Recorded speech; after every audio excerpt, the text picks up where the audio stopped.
कहानी के शुरू में ही हम मैरी नाम की एक लड़की को देखते हैं जिसे एक आदमी पकड़कर टॉर्चर करना शुरू कर देता है और कहता है कि मेरे लिए काम करना शुरू कर दो, नहीं तो मैं तुम्हारा बहुत बुरा हशर करूंगा। ये बुरा आदमी मैरी जैसी हर प्रोस्टिट्यूट के साथ ऐसा ही कर रहा था, क्योंकि जब ये लड़कियां इस आदमी के लिए काम करती तो उसे बहुत से पैसों का फायदा होता। अगले दिन मैरी अपनी साथियों के साथ बातें कर रही थी कि तभी उसकी एक फ्रेंड उसके पास आती है जिसने कुछ अर्सा पहले एक बहुत ही अमीर पेंटर से शादी कर ली थी और अब उसकी एक बेटी भी थी। वो मैरी को एक दिन के लिए अपनी बेटी का ख्याल रखने को कहती है क्योंकि उसे ये वक्त अपने हस्बैंड के साथ गुजारना था। मैरी अपनी दोस्त से कहती है इस नन्ही परी का तो मैं अपने से ज्यादा ख्याल रख सकती हूँ, पर देखो प्रॉब्लम वो आदमी है जो हमारे पीछे पड़ा हुआ है कि हम उसके लिए काम करें, हमें उससे खतरा है और ऐसे में मैं बच्ची का ख्याल कैसे रखूं। तब मैरी की दोस्त प्रॉब्लम दूर करने के लिए अपने हस्बैंड से कुछ पैसे लेकर उन्हें देने की ऑफर करती है जिसे वो बुरे आदमी को देकर उनसे अपनी जान छुड़वा सकती थी। ये बात सुनकर मैरी खुश होने के साथ उसकी बेटी का ख्याल रखने को भी मान जाती है, पर कुछ ही देर में हम देखते हैं कि मैरी की नजरों के सामने ही कुछ लोग उसकी दोस्त और उसके हस्बैंड को जबरदस्ती अपने साथ पकड़कर ले जा चुके थे। बेचारी मैरी परेशान हो जाती है क्योंकि उसके पास उनकी बेटी थी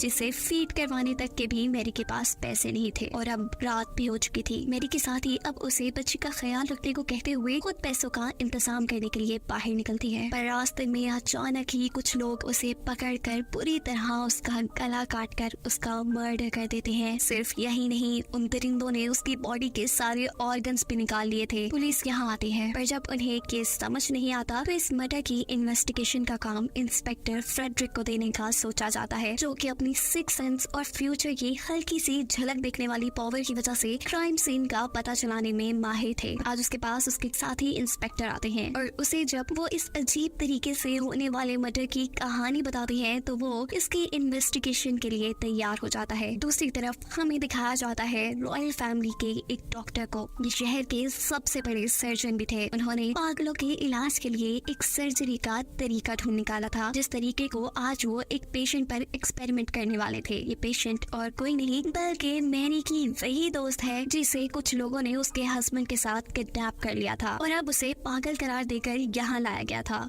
डॉक्टर उसके सर पर अपना काम शुरू कर देते हैं और यही से सीन कट होकर हमें मैरी और उसकी साथियों को दिखाया जाता है जो पिछले दिनों अपनी साथी के होने वाले मर्डर के बारे में ही बात कर रही थी। उन्हें लगता था कि ये काम उसी बुरे आदमी का है जो इन सब को अपने साथ काम करने के लिए मजबूर करता था। इन्होंने अभी उसे याद ही किया था कि वो दोबारा यहाँ आ जाता है और मैरी की एक साथी से उसके काम के पैसों में से आधे पैसे खींच लेता है और उसके ऐसा करने से ये लड़की उदास और परेशान होकर यहाँ से जाने लगती है। तभी रास्ते में एक आदमी उसे ग्रेप्स का लालच देकर अपनी गाड़ी में बिठा लेता है और थोड़ी ही दूर जाने पर उसका बेदर्दी से गला काट देता है और इससे पहले होने वाले मर्डर की तरह ही इस लड़की की बॉडी के भी ऑर्गन्स निकाल लिए जाते हैं।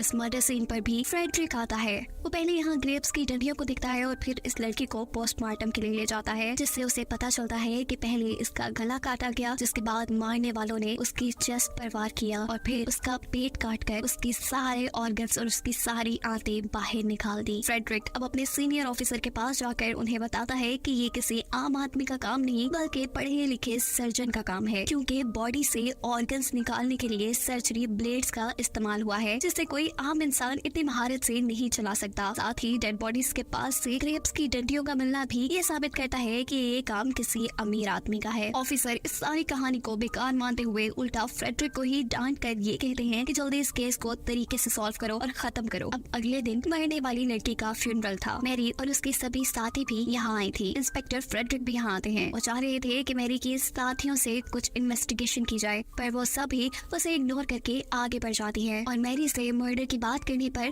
मैरी इंस्पेक्टर फ्रेडरिक को बताती है कि मुझे लगता है कि ये काम उसी बुरे आदमी का है जो चाहता है कि हम उसके साथ मिलकर काम करें, पर फ्रेडरिक के पास कोई ऐसा सबूत नहीं था जिससे वो उस आदमी को कातिल मानता। अब रात में मैरी के साथ ये सभी लड़कियां बैठी हुई बातें कर रही थी जब उनके घर का ऑनर आकर उन्हें घर से निकाल देता है, क्योंकि काफी टाइम से इन्होंने अपने घर का रेंट नहीं पे किया था। यहाँ किलर भी अपने एक और शिकार के लिए तैयार हो चुका था और वो मैरी की एक साथी को ग्रेप्स के लालच में फंसाकर बेदर्दी से उसका गला काट देता है। फ्रेडरिक इस सीन में भी जब पिछले मर्डर से मिलते जुलते एविडेंस जैसा कि ग्रेप्स की डंडियां और बॉडी से निकले हुए कई ऑर्गन्स को नोटिस करता है तो वो खुद ही एक हॉस्पिटल में जाता है यहाँ पर फ्रेडरिक पहले एक यंग डॉक्टर से मिलकर उसे अपने मर्डर केस में हेल्प करने को बोलता है, लेकिन इस डॉक्टर को इस चीज में कोई इंटरेस्ट नहीं था। पर यहीं पर मौजूद रॉयल फैमिली के डॉक्टर उसकी मदद को मान जाते हैं। फ्रेडरिक उन्हें बोर्ड पे एक ड्राइंग बनाकर दिखाता है उस हथियार की जिसकी मदद से किलर सबको मार रहा था, जिसे देखकर डॉक्टर को लगता है कि ये सर्जरी ब्लेड है। वो फ्रेडरिक को अपनी सर्जरी ब्लेड्स दिखाते हैं, जिसे देखते ही फ्रेडरिक का शक यकीन में बदल जाता है कि मर्डर करने वाला कोई सर्जन ही है। अपनी अच्छी सिक्स सेंस और इन्वेस्टिगेशन टैलेंट से उसे ये मालूम होता है कि अगला मर्डर किलर कहाँ करेगा। उस जगह का पता चलते ही वो अपने साथी पुलिस को वहाँ फैल जाने का हुक्म दे देता है। जबकि इस सीन में हमें किलर के ड्राइवर को दिखाया जा रहा है, जिसने हर मर्डर में किलर का साथ दिया था, पर अब वो इस किलिंग से थक चुका था। अब क्योंकि पुलिस भी उन्हें इन्वेस्टिगेट कर रही थी, इसीलिए वो किलर से ये सब रोकने की रिक्वेस्ट करने लगता है। और किलर जवाब में कहता है ऐसा मुमकिन नहीं, क्योंकि हम हेल में हैं और ये सब करना हमारी मजबूरी है। इधर फ्रेडरिक मैरी से उसके साथियों के मर्डर की इन्वेस्टिगेशन के सिलसिले में मिलता है। मैरी उसके पूछे गए सवालों का जवाब देती है और साथ ही वो फ्रेडरिक को अपनी बेस्ट फ्रेंड और उसके हस्बैंड के किडनैपिंग के बारे में भी बताती है। उसे किडनैपर्स का हुलिया भी याद था। बातों की बातों में वो अच्छे दोस्त बन जाते हैं और फ्रेडरिक यहाँ पर उसे अपनी सुपर पावर के बारे में बताता है कि उसे फ्यूचर की झलक दिखती है। यानी उसे फ्यूचर के वियंस आते हैं और उसने मैरी के बारे में देखा है कि वो कुछ सालों बाद समुद्र के किनारे एक गाँव में एक बच्ची के साथ हंसी खुशी जिंदगी गुजारेगी। खैर अब फ्रेडरिक अपने कुलीग इंस्पेक्टर से मिलकर बात करता है और किडनैपर्स का हुलिया बताने पर वो फ्रेडरिक को बताता है कि जिसके बारे में तुम बात कर रहे हो वो रॉयल ऑफिसर है और क्वीन विक्टोरिया के लिए काम करता है। वो फ्रेडरिक को उसके ऑफिस के सामने ले जाता है। फ्रेडरिक इस ऑफिस के अंदर जाकर मैरी के दोस्त की फाइल चुरा लेता है, जबकि उसका दोस्त बाहर इस ऑफिस के लोगों को एक जलते ड्रम के जरिए डिस्ट्रैक्ट करके फ्रेडरिक को बाहर आने का मौका देता है। इस फाइल से मैरी के दोस्त का पता चलने के बाद वो मैरी को उसके दोस्त के पास मेंटल हॉस्पिटल ले जाता है, जो अब मैरी से बात नहीं करना चाहती थी। ये दोनों अब यहाँ से निकलते हैं और एक आर्ट गैलरी में जाते हैं। इस जगह पर मैरी अपने दोस्त के हस्बैंड की पेंटिंग देखती है और उसके नीचे जब वो उसका नाम पढ़ती है तो हैरान रह जाती है। वो पेंटर कोई आम आदमी नहीं बल्कि प्रिंस यानी क्वीन विक्टोरिया का पोता था। जहाँ मैरी ये बात जानकर हैरान थी, वही फ्रेडरिक को भी ये बात जानकर अच्छा खासा झटका लगा था। वो फौरन रॉयल फैमिली के डॉक्टर के पास जाता है, जिनके ऑफिस के बाहर अब यंग डॉक्टर भी था। वो रॉयल डॉक्टर से कहता है कि मुझे लग रहा है कि इन सारी प्रोस्टिट्यूट्स को प्रिंस खुद मार रहे हैं, पर डॉक्टर इस बात से ये कहते हुए इनकार कर देते हैं कि प्रिंस बहुत ज्यादा बीमार है, मैं खुद उनका इलाज कर रहा हूँ। जितने बारीक तरीके से वो सारे कत्ल हुए हैं प्रिंस ये नहीं कर सकते। यही से सीन का ठोकर हमें प्रिंस को चेयर पर बैठा दिखाया जाता है, जिनके ऊपर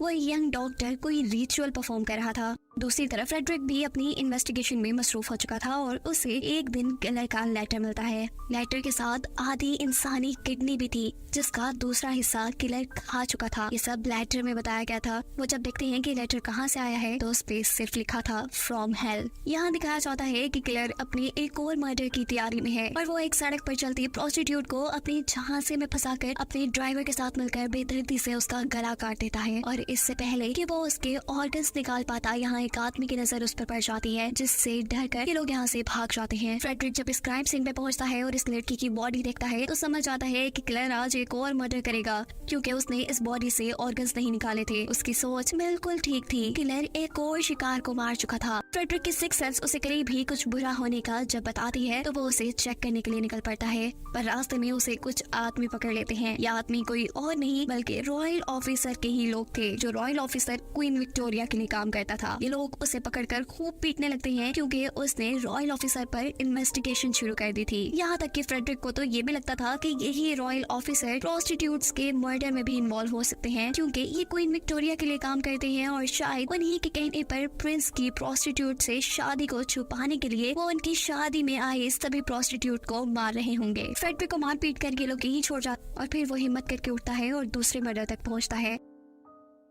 यहाँ इस बार उसके सीनियर भी आए थे। किलर ने इस लड़की को मारने के बाद दीवार पे लिखा था कि इन सारी मर्डर्स के पीछे ज्यूस यानी यहूदी नहीं है। जैसे पहले इस मुल्क में रहने वाले लोगों को लगने लगा था कि इन सारे मर्डर्स के पीछे ज्यूस हैं और उनको खत्म करने के लिए लोग सड़कों पे निकलने लगे थे। ज्यूस की जानों को खतरा हो चुका था और वो लोग घरों में बंद होकर रहते थे। फ्रेडरिक के सीनियर ऑफिसर उसे दीवार से ये सब मिटाने को बोलते हैं, पर वो ऐसा नहीं करता, क्योंकि ऐसा करने से मुल्क में ज्यूस के खिलाफ दोबारा से हंगामे हो सकते थे। अपने सीनियर की बात ना मानने पर पर उसे आखिर नौकरी से हाथ धोना पड़ता है और वो घर पर बैठ जाता है। कुछ दिन गुजरते हैं और एक दिन उसे वियन आता है कि किलर अब मैरी को मार रहा है। वो मैरी की जान बचाने के लिए उसके पास कुछ पैसे और एक लेटर भिजवाता है जिसमें लिखा था कि वो इस शहर को छोड़कर दूर चली जाए। फ्रेडरिक का वियन काफी हद तक ठीक था क्योंकि हम देखते हैं कि किलर के ड्राइवर ने अब मैरी का पता चला लिया है क्योंकि वो मैरी को ही अगला शिकार बनाने वाले हैं। इस वियन के बाद दोबारा फ्रेडरिक रॉयल डॉक्टर के पास आता है और उन्हें बताता है कि मुझे लग रहा है कि जो कोई भी मर्डर कर रहा है वो क्वीन विक्टोरिया के लिए काम करता है और प्रिंस की प्रोस्टिट्यूट से शादी की खबर को छुपाने के लिए उसकी शादी में आई सभी प्रोस्टिट्यूट को मार रहा है।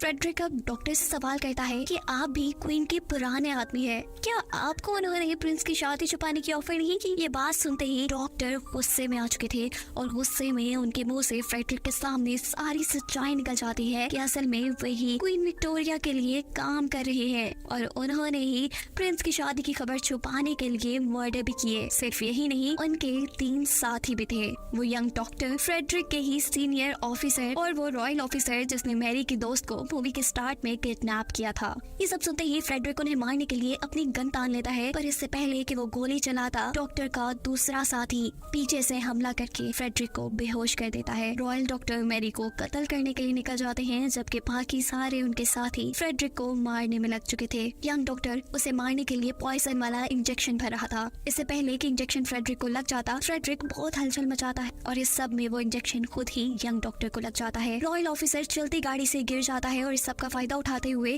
फ्रेडरिक भी गाड़ी से निकलकर अपनी मैरी को बचाने के लिए भागता है और इससे पहले कि वो मैरी को बचाने के लिए पहुंचता, रॉयल डॉक्टर मैरी को बुरी तरीके से मार चुके थे। इस जगह पर फ्रेडरिक के सीनियर ऑफिसर भी आ गए थे। गुस्से में अपने सीनियर ऑफिसर से पूछता है कि बताइए मुझे डॉक्टर कहाँ मिलेंगे। सीनियर ऑफिसर उसे कुछ नहीं बताते, उल्टा उसे धमकाते हैं कि अगर तुमने उल्टा सीधा कुछ भी करने की कोशिश की तो तुम्हारे साथ भी बहुत बुरा होगा। बेचारा फ्रेडरिक गम में जब डेड बॉडी के पास पहुंचता है तो वहां जाकर उसे पता चलता है कि जिस लड़की का मर्डर हुआ था वो तो मैरी थी ही नहीं। इर्द गिर्द पता चलाने पर फ्रेडरिक को एक शॉपकीपर मैरी का एक खत देता है जिसमें लिखा था कि वो अपने गांव चली गई है, उसके साथ उसकी दोस्त की बेटी भी है और अब से उसकी जिंदगी का मकसद सिर्फ उस बच्चे को पालना है। सीन कट होकर हमें क्वीन विक्टोरिया को दिखाया जाता है जो कि लॉर्ड पर गुस्सा कर रही थी क्योंकि उन्होंने डॉक्टर को और लड़कियों को मारने का हुक्म सिर्फ इसलिए दिया था ताकि प्रिंस से प्रोस्टिट्यूट की शादी की खबर आगे ना फैल पाए। लेकिन लॉर्ड और उनकी एजेंसी के कुछ लोगों ने मिलकर उन लड़कियों के ऑर्गन्स निकालकर रिचुअल परफॉर्म करना शुरू कर दिए। लॉर्ड इस चीज की क्वीन विक्टोरिया से माफी मांगते हुए उन्हें बताते हैं कि क्वीन विक्टोरिया का काम भी पूरा हो चुका है, प्रिंस और प्रोस्टिट्यूट की शादी के सारे सबूत मिट चुके हैं।